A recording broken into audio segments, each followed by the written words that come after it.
प्रेम से बोलिए धर्मराज जी की जय हो। आज की इस वीडियो में मैं आपको बुढ़िया माई और धर्मराज जी की कहानी बताऊंगी।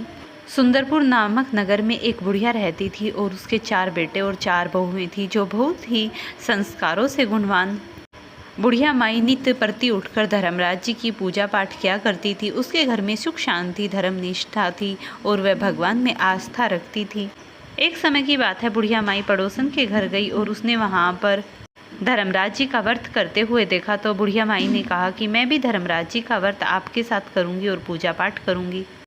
तो वहीं पर बुढ़िया माई ने धर्मराज जी का पूजा पाठ किया और उस पड़ोसन ने उसे थोड़े से गेहूं के दाने दिए। इन गेहूं के दानों को ले जाकर अपनी बहुओं को दे देना, वो इसे संभाल कर रख लेंगी। बुढ़िया माई ने अपने घर आकर अपनी चारों बहुओं को थोड़े थोड़े दाने दे दिए और उन्हें बोल दिया कि इन्हें संभाल कर रख लेना, अगले साल मैं धर्मराज जी का उद्यापन करूंगी, तब आप मुझे इन दानों को दे देना। 1 वर्ष बीत जाने के बाद बुढ़िया माई ने चारों बहुओं से कहा कि मुझे अब वे दाने चाहिए। तो सबसे पहले उसने अपनी बड़ी बहू से कहा कि मुझे वो अनाज के दाने दीजिए।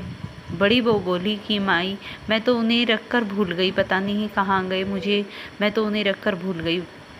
फिर बुढ़िया माई ने छोटी बहू से पूछा तो उसने कहा मैंने तो उन्हें फेंक दिया था।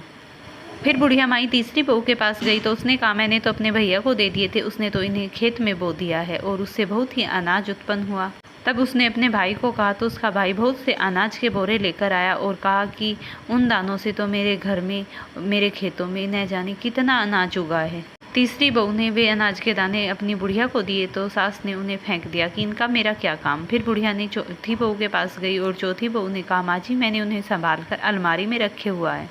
सास के मांगने पर चौथी बहू ने जैसे ही गेहूं के अनाज के दाने दिए और बुढ़िया माई ने अपना बहुत अच्छे से भगवान का पूरे विधि विधान के साथ धर्मराज जी का उद्यापन किया तो छोटी बहू की जो अलमारी थी वो हीरे मोती और स्वर्णों से भर गई। बुढ़िया माई चौथी बहू से बहुत ही प्रसन्न हुई। फिर अगले साल चारों बहुओं ने पूरे विधि विधान से धर्मराज जी की पूजा की और उनका उद्यापन किया। अगर आपको वीडियो पसंद आई हो तो मुझे कमेंट करना ना भूलें।